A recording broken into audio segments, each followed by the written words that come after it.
Hola, mi nombre es Fernanda Román y somos un grupo de estudiantes de la Universidad Científica del Sur. Mi equipo está conformado por Camila Muñoz, Andrea Vega, Anthony Ramos, Erika Aguilar, Leandro Gómez y la quien les habla. El objetivo de nuestro video es proponer un nuevo modelo de tabla periódica a base de nuestra carrera, que es Ingeniería Ambiental, la cual nos tiene que ser funcional en cuanto a la simplicidad de clasificación de elementos químicos más convenientes. Por otro lado, la evolución de la tabla periódica era presocrática. Los primeros elementos fueron agua, fuego, tierra y aire. Platón añade a estos el éter, la quinta esencia. Paracelso, paladín de la alquimia presocrática, es el primero en utilizar el opio para la creación de medicinas, un importante avance para el nacimiento de la química. Por otro lado está el renacimiento científico. Robert Boyle, en su obra El químico escéptico, publicada en 1661, establece el concepto moderno de elemento y compuesto químico.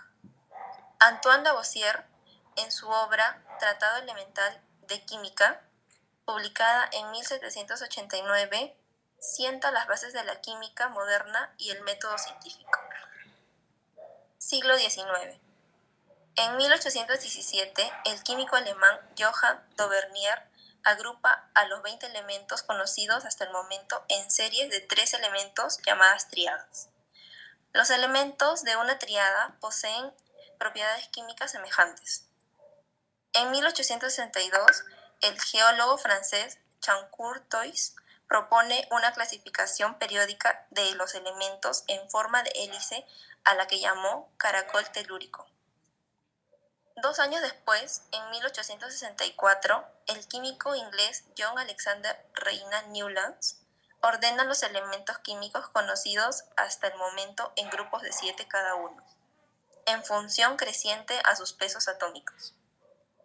En 1869, el químico ruso Dmitri Ivanovich Mendeleev y el químico alemán Julius Lothar Meyer confeccionaron simultáneamente e independientemente las primeras tablas periódicas cada uno, las cuales eran similares entre sí. En el siglo XX, en 1913, el químico inglés Henry Jeffreys Moseley establece la ley natural de los elementos, que establece que las propiedades de los elementos químicos están en función periódica a su número atómico. Bases que dieron origen a la tabla periódica. Los químicos Mendeleev, Meyer y Moseley sentaron bases importantes para la creación de la actual tabla periódica. Estas fueron: Meyer se basó principalmente en las propiedades físicas, especialmente el volumen atómico. Meyer consideró el volumen ocupado por determinados pesos fijos de los diversos elementos, en cuyas condiciones cada peso contendría el mismo número de átomos de sus elementos. Mendeleev se basó principalmente en las propiedades químicas. Según Mendeleev, las propiedades de los elementos constituyen una función periódica de su peso atómico. Moseley descubrió la ley natural de los elementos, que establece que las propiedades de los elementos químicos están en función de su número atómico. Descripción de la tabla actual. Los 109 elementos reconocidos por la Unión Internacional de Química Pura y Aplicada, IUPAC, están ordenados crecientemente según su número atómico en 7 periodos y 16 grupos. 8 grupos A y 8 grupos B. Hasta el momento se tienen sintetizados 118 elementos. Periodo. Ordenamiento horizontal de los elementos. Estos difieren en sus propiedades, pero tienen la misma cantidad de niveles en su estructura atómica. Grupo. Ordenamiento vertical de los elementos. Sus propiedades químicas son similares y está constituido en el grupo A. Elementos representativos y grupo B, elementos de transición. Clasificación según sus propiedades. La clasificación de metales, no metales, semimetales es según sus propiedades físicas. Según sus propiedades químicas, solo se clasifican en metales y no metales. Metales son sólidos, excepto el mercurio, que es líquido. Posee densidad variable y puntos de fusión y ebullición variables. Además, poseen 1, 2, 3 o 4 electrones en su nivel externo y tienden a perder dichos electrones en reacciones químicas. No metales son malos conductores eléctricos. La mayoría son sólidos o gaseosos, excepto el bromo, que es líquido.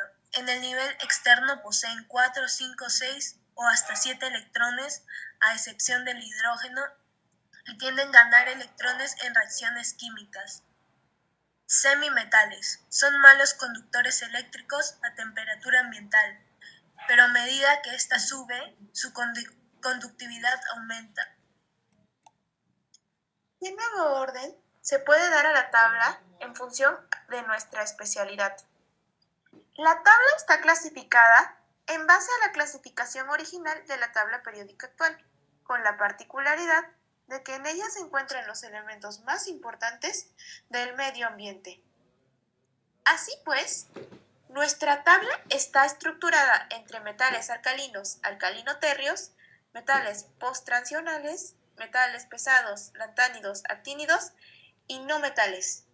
La importancia y clasificación de cada grupo incluido se basa en las propiedades químicas de los elementos que los conforman, respectivamente, ya que son estas las que influyen en el medio ambiente, ya sea de manera negativa o positiva. La leyenda. La primera capa pertenece a los metales alcalinos y alcalino-térreos, a excepción del hidrógeno. Entre los elementos que la conforman tenemos al estroncio, el magnesio y el calcio, elementos secundarios muy importantes que desempeñan funciones vitales en los seres vivos. En la parte de los metales alcalinos tenemos al sodio, el potasio y el litio. La segunda capa pertenece a los metales posttransicionales. Entre ellos podemos citar a los más contaminantes: el arsénico, utilizado para el procesamiento del vidrio; el boro, utilizado en las industrias como reductor de la temperatura de fusión; y el plomo, que es producto de residuos mineros. En la tercera capa encontramos a los metales pesados. Entre ellos podemos destacar al hierro y el zinc, los cuales cumplen importantes funciones vitales en los seres vivos, pero también existen elementos contaminantes como el mercurio, utilizado para la fabricación de termómetros. Entre otros, podemos encontrar el cobre y el cobalto. En la siguiente capa encontraremos a los lantánidos. Estos elementos de carácter radioactivo, también denominados como tierras raras, se extraen de minas abiertas. Pueden dar lugar casi a 12.000 metros cúbicos de gas que contenga polvo, dióxido de azufre, ácido sulfúrico y ácido fluorhídrico. Se utilizan grandes cantidades de agua para su procesamiento, por lo que quedan unos 75.000 litros de agua residual, por lo que nos dejan con casi 1 tonelada de residuos radioactivos solo para extracción de los mismos. Entre ellos citaremos al lantano, tulio y terbio. En la siguiente capa, a los actínidos, también de carácter radioactivo y extraídos de la misma forma que los lantánidos. Muchos son utilizados para el funcionamiento de plantas nucleares, tales como el uranio, el plutonio y el actinio. En la capa final tenemos a los metales. Estos conforman los no metales.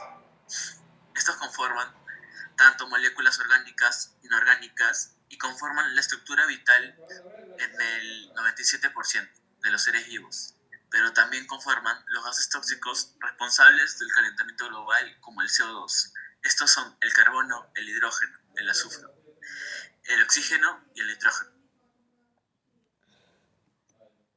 ¿Por qué el diseño? Elegimos un diseño de tabla que fuera funcional, práctico y atractivo, con el fin de facilitar la clasificación de los elementos en función de la tabla periódica. Así pues, el diseño seleccionado por el grupo se basó en un atractivo turístico característico de la región de Cusco, como lo es la montaña de 7 colores. Creemos que sus características están relacionadas con nuestro trabajo como ambientalistas, ya que es una región natural cuya particularidad de tener diferentes colores se debe a la presencia de minerales químicos diferentes como el hierro y el ferro manganeso. Además nos brinda un diseño simple y fácil de clasificar. En conclusión, nuestra tabla es práctica para el señalamiento de elementos más contaminantes, así como para el señalamiento de elementos vitales para el desarrollo de los organismos vivos. Incluimos los elementos más contaminantes y los más importantes para el medio ambiente y los separamos en grupos de 6 de nuestra tabla periódica, mencionando 3 ejemplos de cada grupo. Finalmente, explicamos el diseño y la razón de su elección, así como la de su leyenda. Muchas gracias. Gracias.